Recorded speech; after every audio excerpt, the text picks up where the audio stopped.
বিশ্বাস করিয়া করো এ তিনের সেবন। এই তিন সেবা হইতে কৃষ্ণ প্রেমের উল্লাস, কৃষ্ণের প্রসাদ তাতে সাক্ষী কালিদাস। আমাদের থেকে মায়া কলি এই সময়কালে অনেক অনেক বেশি বলশালী।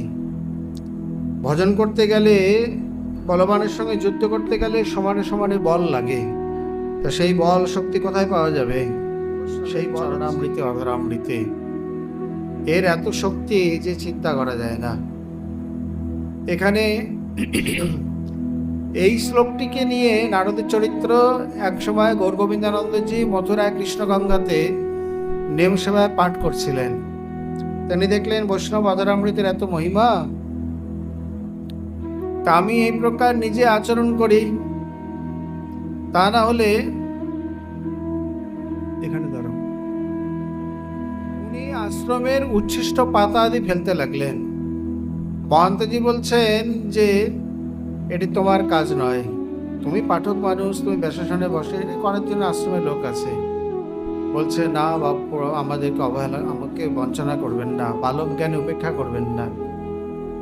জোর করে সেবাটি নিয়ে নিলেন। তার আচরণে মহন্তজি মুগ্ধ হলো।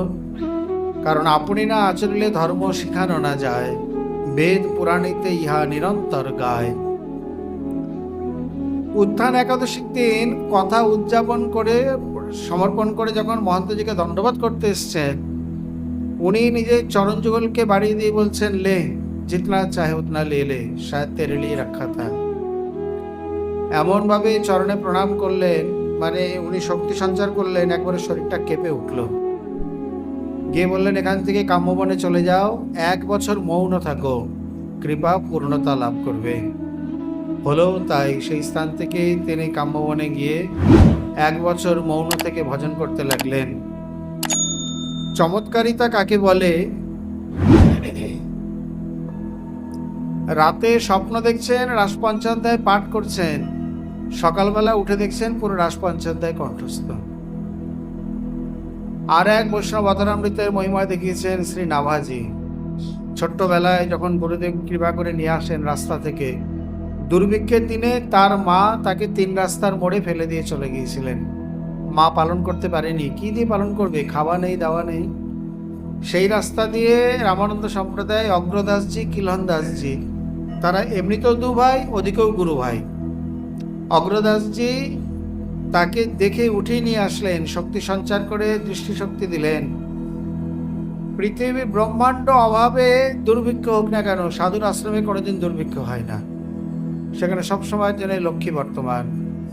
দুগ্ধ আদি দিয়ে তাকে রক্ষা করলেন। যখন একটু বড় হলো, বলছেন, দেখো তুমি ছোট হতে পারো, কিন্তু আশ্রমে এমনি বসে খেতে নেই, কিছু না কিছু সেবা করতে হয়।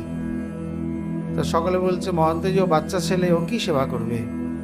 বলছেন, ওর মতো সেবা করবে, যার পারলে একটু ঝাড়ু টাড়ু দেবে, আর এই সাধুরা যখন খেয়ে দিয়ে উঠে যাবে, সেই উচ্ছিষ্ট পাতা টাতাগুলো নিয়ে গর্তে ফেলবে। আর শোনো, পাতে যে প্রসাদ থাকবে সেই প্রসাদগুলো ফেলবে না, সব এক জায়গায় করে খেয়ে নেবে। আর বাদ বাকি সময় পারলে একটু হাওয়া টাওয়া করবে। দিয়ে দিলেন। অন্যদেরও পাখা করে, গুরুদেবকেও করে। আর পাতে যা থাকে 2 বেলা একটুও ফেলে না। বৃন্দাবনের একটা ভালো নাম হচ্ছে শীত প্রসাদ, দন্তেশ্বয় দীর্ঘ ই খণ্ডত, শীত একটা নাম হচ্ছে শীত প্রসাদ। তা ওনার প্রথমে তো আশ্রমে ঝুটাখোর নাম হয়ে যায়, সকলের প্রসাদ গ্রহণ করতেন, ঝুটা উচ্ছিষ্ট পেতে পেতে নাম হয়ে যায় ঝুটাখোর। পরে যখন সিদ্ধি লাভ করলেন, গুরুদেবের পেটের নাভির খবর জানতে পারলেন, তখন থেকে গুরুদেব তার নাম রেখে দেয়। বললেন, তুমি যখন সিদ্ধ হয়ে গেছো, তুমি 3 কালের যত বৈষ্ণবাদী আছে তাদের চরিত্র বর্ণন করো। বলছেন, আমি যে অক্ষর জ্ঞান নেই, পড়াশোনা নেই, বলেন যে আমার পেটের খবর, নাভির খবর টেনে বের করতে পারো, সেই বিদ্যার ফলেই তুমি করবে। আর সেই দিন থেকে তার নাম হয়ে গেল নাভি থেকে নাভা দাস। এই নামই পরবর্তীকালে সর্বত্র প্রচারিত। বিশেষ করে নাভাজির এই যে ভক্তমাল, পরবর্তীকালে প্রিয়াদাসজি যার বিখ্যাত টিকা রচনা করেন, এই জন্যে রামানন্দ সম্প্রদায় রামচরিত মানুষ এবং এই ভক্তমাল কথার বহুল প্রচার। সত্যি গুরুদেবের কি অলৌকিক কৃপা, বৈষ্ণব অধরামৃতের কি কৃপা। একে তো ছোট্ট ছেলে, শুদ্ধ হৃদয়, তার উপর এই অধরামৃত এই গ্রহণ করতে করতে একেবারে সিদ্ধি লাভই করে গেলেন। এই জন্য বলছেন বৈষ্ণব অধরামৃতের যে এত মহিমা, সেই মহিমাকে কেউ কোনোদিন খর্ব করবে না, বরঞ্চ নির্বিচারে, নিঃসন্দেহে, নিঃসংকোচে, কোনো ঘৃণা লজ্জা না করে বৈষ্ণব অধরামৃতাদি সেবন করবেন। একদিন প্রভু গেলা জগন্নাথ দর্শনে, সিংহদ্বারের দলই আসি করিল বন্দনে। দলি মানে দ্বারপাল, যাকে বলে দলই। তারে কহে কাহা কৃষ্ণ মোর প্রাণনাথ, মোরে কৃষ্ণ দেখাও বলে ধরে তার হায়। ব্রজেন্দ্র নন্দন আইসো তুমি মোর সঙ্গে করাও দর্শন। আচ্ছা, দ্বারপাল কি করে বললো দিল যে ইনি ব্রজেন্দ্র নন্দন? ওটা অন্য কিছু নয়, মহাপ্রভু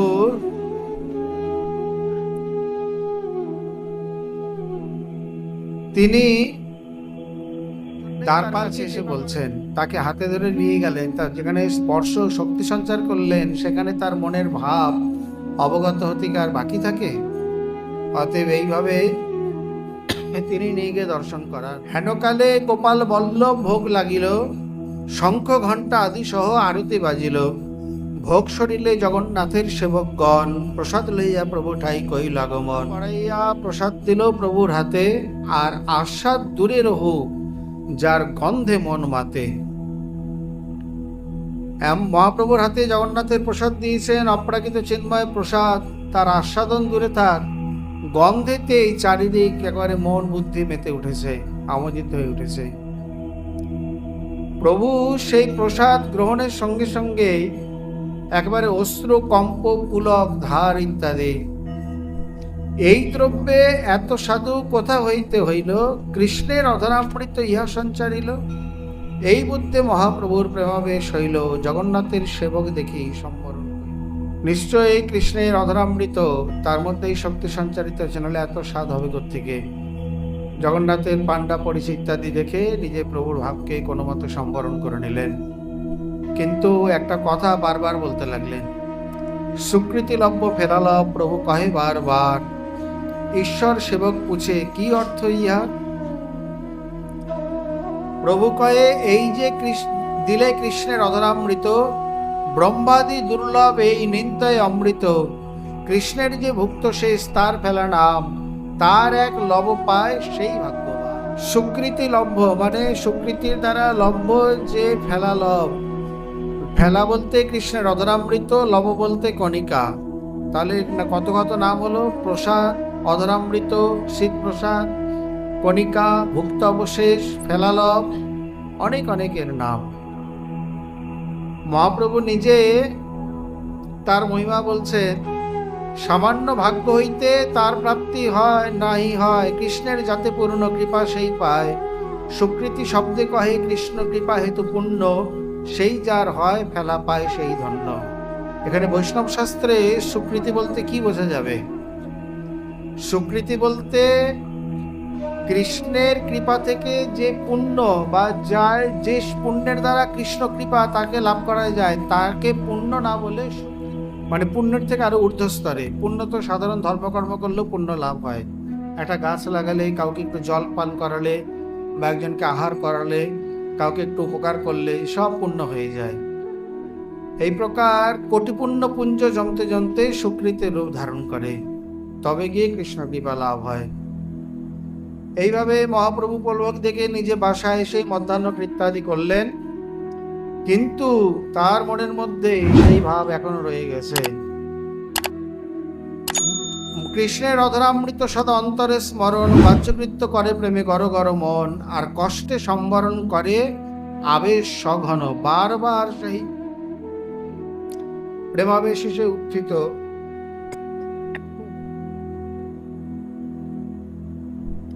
কোনো মতে লোকজন ইত্যাদি দেখে তিনি নিজের ইত্যাদি করে তিনি তার গুরুবর্গের সঙ্গে সন্ধ্যাকৃত্য করে প্রভু নিজগণ সঙ্গে নিবৃত্তে বসিলেন নানা কৃষ্ণ কথা রঙ্গে। মধ্যাহ্নকাল, অপরাহ্নকাল এইভাবে গেল। সন্ধ্যাবেলায় যখন গিয়ে বসেছেন, প্রভুর ইঙ্গিতে গোবিন্দ প্রসাদ আনিলা, পুরী ভারতীরে প্রভু কিছু পাঠাইলা। সার্বভৌম স্বরূপাদিগণ সবারে প্রসাদ দিল করিয়া বন্টন। প্রসাদে সৌরভ্য মাধুর্য করিয়া আস্বাদন, অলৌকিক আস্বাদে সবার বিস্মিত হইল মন। আচ্ছা, চৈতন্য চরিতামৃতে, চৈতন্য মঙ্গলে বা অন্যান্য চরিত গ্রন্থে যত যত আমরা প্রভুর ভজন বিলাস দেখি, সব মধ্যাহ্নকালীন ভজন বিলাস। সকালে বা রাত্রে সন্ধ্যায় কোনো জায়গায় কোনো বর্ণনা নেই। এইখানে এসে একটা ছোট্ট বর্ণনা পাওয়া গেল। সন্ধ্যাবেলায় তিনি প্রসাদ আনতে বললেন। কেন? আজকে লোকজন আছে, তাদের একটু প্রসাদ দেওয়া দরকার। এই প্রসাদ গোবিন্দ পায় কোথায়? বলে রাঘবের ঝালি কিছু না কিছু ধরা থাকে, এই কারণে। কাকাগুরু জ্যাঠাগুরু আদি আছে বা বৈষ্ণবগণ আসলে কিছু দিতে হয়। এটি একটি বৈষ্ণব শিষ্টাচার আর কি। কেউ আসলে তাকে খালি হাতে পাঠাবে? যেমন নন্দিনীঘাটে নবদ্বীপ বাবা ছিলেন, প্রাচীন মূর্তি। ওনার কাছে গেলে উনি কিছু না কিছু দেবেই, খালি হাতে কাউকে যেতে দিতে না। একটা আলু হলেও হাতে ধরিয়ে দেবে। প্রসাদ না থাকলেও একটা আলু বা একটা লঙ্কা বা একটা কিছু হাতে ধরিয়ে দেবে, নইলে একটু তুলসী ধরিয়ে দেবে। খালি হাতে কাউকে যেতে দিতেন না। যেহেতু পুরী ভারতে আদি এসছে, ওই জন্য গোবিন্দকে দিয়ে প্রসাদ আনালেন, তাদেরকে দিলেন, স্বরূপ দামোদর রামানন্দকে একটু দিয়ে, আর নিজে সেই প্রসাদের মহিমা বর্ণন করছেন। বলে দেখো, প্রভু কহে এই সব হয় প্রাকৃত দ্রব্য, ঐক্সব কর্পূর মরিচ এলাচি লবঙ্গ গব্য।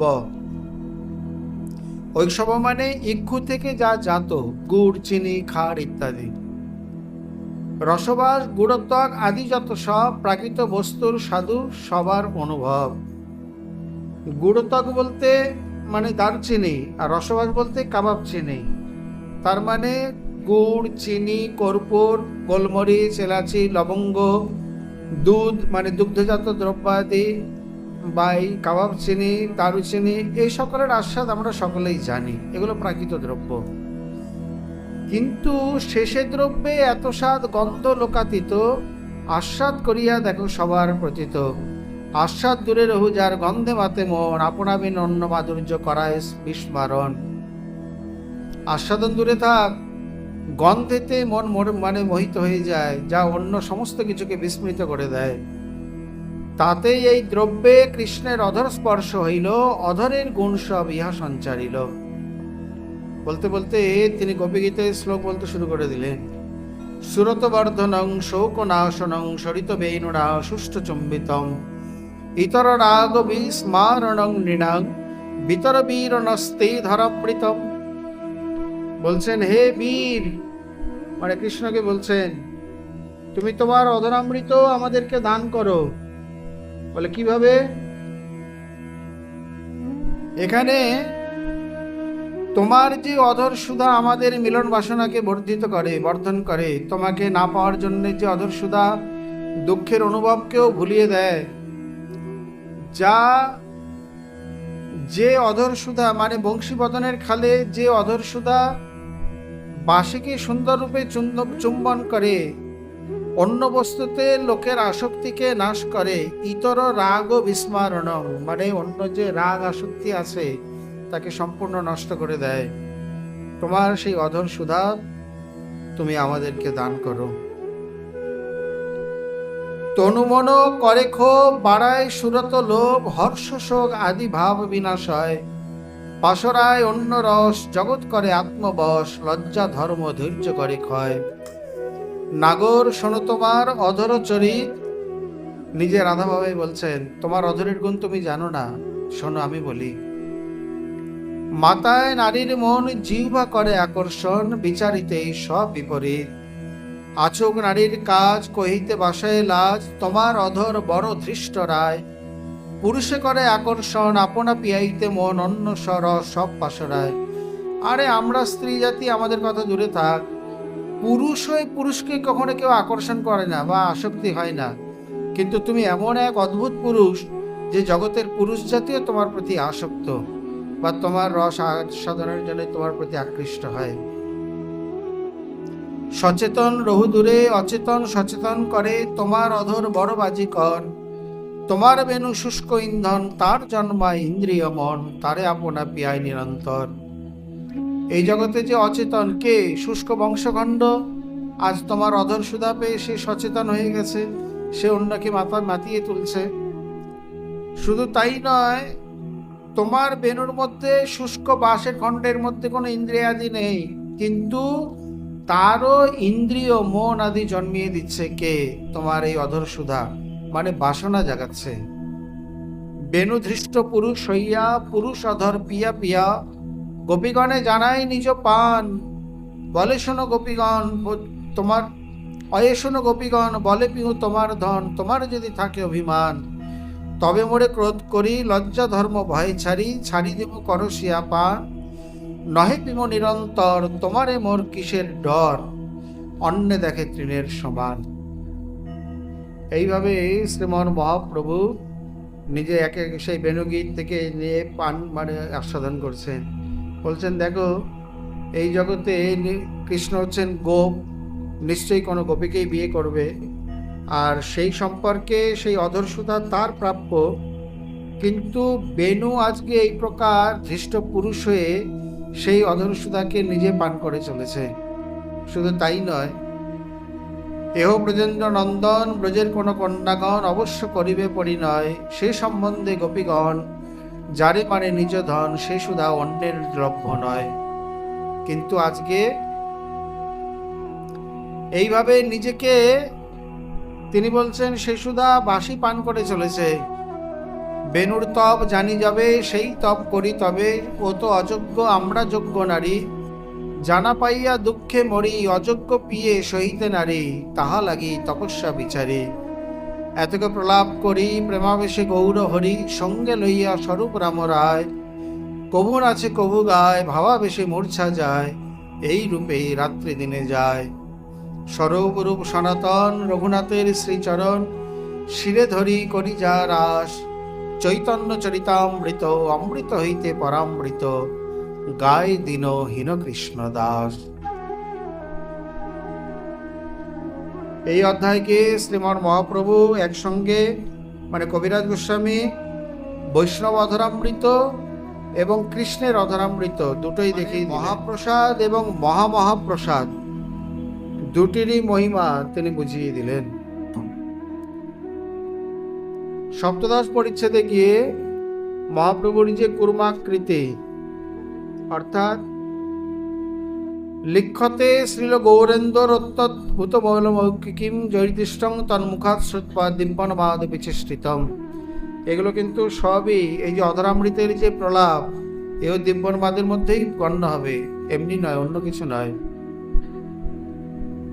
শ্রী গৌরচন্দ্রের অতি অদ্ভুত এবং অলৌকিক দিব্যনবাদ চেষ্টা যারা দেখেছিলেন, তাদেরই মুখে শুনে শুনে আমি এখানে লিপিবদ্ধ করছি। একদিন প্রভু স্বরূপ রামানন্দ সঙ্গে অর্ধরাত্রি গঙ্গাইল কৃষ্ণ কথা রঙ্গে। শ্রী দুই অন্তরঙ্গ সখার সঙ্গে মনের ভাবকে আস্বাদন করতে লাগলেন। কিভাবে? যবে যেই ভাব প্রভুর করে উদয়, ভাব অনুরূপ গীত গায় স্বরূপ রাম মহাশয়। চণ্ডীদাস বিদ্যাপতি শ্রীগীত গোবিন্দ ভাবানুরূপ শ্লোক পড়ে রায় রামানন্দ, আর মধ্যে মধ্যে প্রভু আপনি শ্লোক পড়িয়া শ্লোকের অর্থ করেন বিলাপ করিয়া, কখনো এই দুই শাখা, কখনো নিজে। এইভাবে অর্ধরাত্রি প্রায় চলে গেল। মহাপ্রভুর কতগুলি দিনচর্যা ছিল। দিনে প্রভু নানা কার্যে হয় অন্নমনা, রাত্রি হইলে বাড়ে প্রভুর বিরহ বেদনা। বিশেষ করে দিনে সমুদ্র স্নান, জগন্নাথ দর্শন, প্রসাদ ভোজন, ভক্ত সঙ্গে ভক্তবাড়ি যাওয়া, কীর্তন নর্তন ইত্যাদি, আর সন্ধ্যা হলে সমস্ত কিছু, আর কোনো কাজকর্ম নেই। নিজে গম্ভীরাতে নিজের ভাব আস্বাদনে বসে গেলেন। অন্য কোনো কাজ নেই তো, কোনো রান্না বান্না নেই, গ্রন্থ লেখা নেই, কিছুই নেই, মঠ মানে ঠাকুর সেবা নেই ইত্যাদি কিছুই নেই, শুধু নিজের আস্বাদন।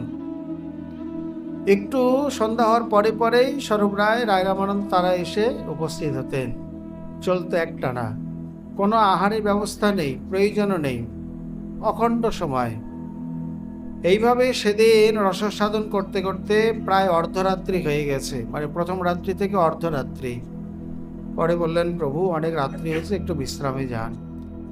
তারা দুজনে গোবিন্দকে বলে প্রভুকে বিশ্রাম দিয়ে তারা আবার নিজের নিজের স্থানে গেছেন।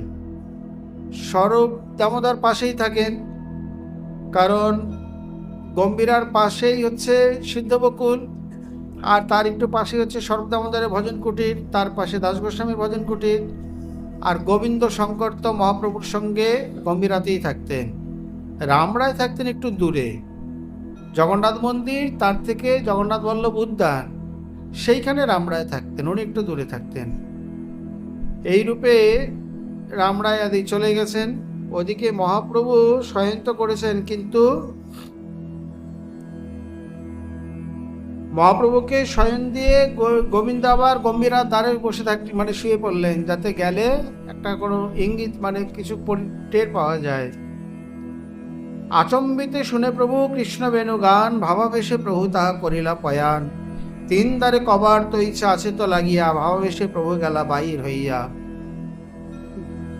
গম্ভীরার মধ্যে তিনটে দ্বার ছিল।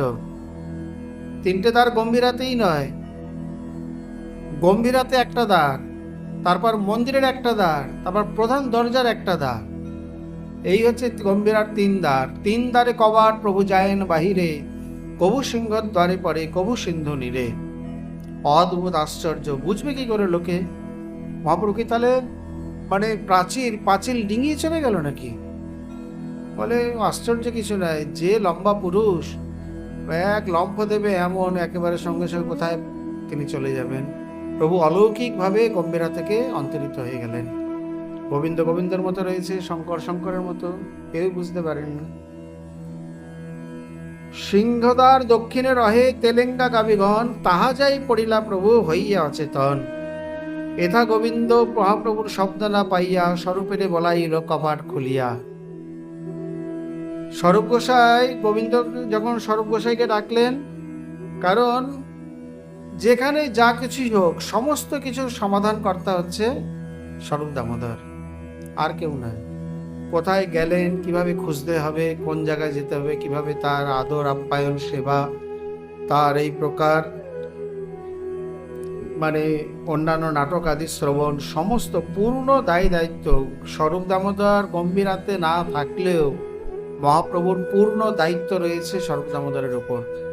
যেমন রাধারানীর পূর্ণ রক্ষণাবেক্ষণ সমস্ত দায়িত্ব ললিতা দেবী তিনি একা নির্বাহ করেন, তেমনি এখানে সেই ললিতা সখীরই অবতার তিনিও। গোবিন্দ তাড়াতাড়ি কবাট খুলে তাকে ডাকলেন, দেউটি জেলে এদিক ওদিক অন্বেষণ করতে লাগলেন। আসলে স্বরূপ দামোদর প্রভুর এমন একটি প্রেমের বৈশিষ্ট্য দেখানো হয়েছে গৌর প্রেমে। মহাপ্রভু যদি সিংহদ্বারে পড়ে, উনি তাহলে সমুদ্রের তীরে যায় না, বা মহাপ্রভু যদি সমুদ্রে পড়ে, উনি তাহলে সিংহদ্বারে খোঁজ করে না। প্রেমের আকর্ষণে মহাপ্রভু যেদিকে যায়, উনি দৈবের যোগে সেই দিকেই গিয়ে অন্বেষণ করতে থাকেন। কাছেই সিংহদ্বার মনে করলেন একবার দেখে যায়, প্রদীপ নিয়ে সেখানে খুঁজতে খুঁজতে কোথাও পায় না। তখন দেখছেন তেলেঙ্গা গাভীগুলো মানে তৈলঙ্গ দেশীয় গাভী কি যেন শুকছে। একটা প্রবাদ আছে, গন্ধেন গাব পশ্যন্তি, গরুর চক্ষু হলো গন্ধ। গরুর সামনে কিছু দিলে বা দেখবেন গরু গন্ধ না মানে গন্ধ নিয়ে তারপরে খাওয়া দাওয়া যা কিছু করবে, বা অন্যান্য পশু পাখিরই এইটি। বানরকেও কিছু দিলে দেখবেন বানর আগে গন্ধ শোকে, যদি এগুলা খাওয়ার মতো তাহলে খাবে, তা নাহলে ফেলে দিয়ে চলে যাবে। কুকুর, গরু ইত্যাদি, আমরা লোচনানন্দ প্রভুর কথা বললাম, সেখানেও গরু ওখানে গিয়ে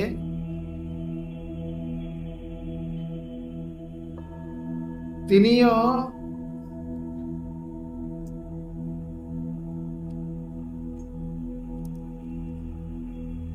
কলাপাতার গর্তে এমন ভাবে ঘ্রাণ শুকছিলেন যে সেখানে সকলে দেখে অবাক হয়ে গেল। তখন সেখান থেকে গিয়ে লোচনানন্দ প্রভুকে উদ্ধার করলেন। স্বরূপ গোসাইয়ের মনে সন্দেহ হলো, গরুগুলো এখানে কি শুকছে, এতগুলো গরু এখানে কেন? কারণ সতলে উনি তো ললিতা, উনি তো অন্তরঙ্গ জানেন যে একটা অঙ্গগন্ধ বলে বিষয় হয়েছে। এই জন্যে উনি করেছেন কি, গরুগুলো যাবে না কোনো মতে, ধাক্কা দিয়ে সরিয়ে গিয়ে দেখছেন প্রভু সেখানে পড়ে আছে। কিন্তু দেখেই একবারে মনটা মানে হাহাকার করে উঠল। একই প্রভুর রূপ। এখানে এই পরিচ্ছেদে শ্রীমান মহাপ্রভুর পূর্বাকৃতির কথা বলেছেন।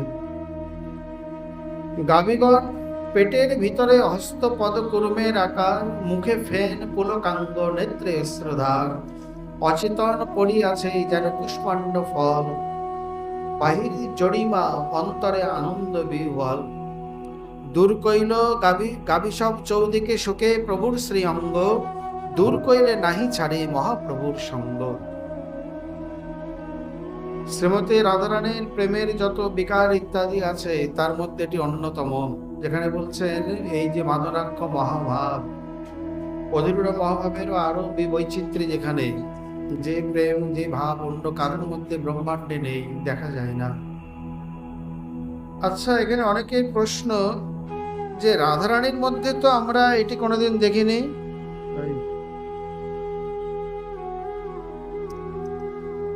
রাধারানী তিনি তার ভাবকান্তি নিয়ে মহাপ্রভু প্রকট হয়েছে, মানে কৃষ্ণ প্রকট হয়েছেন আজকে।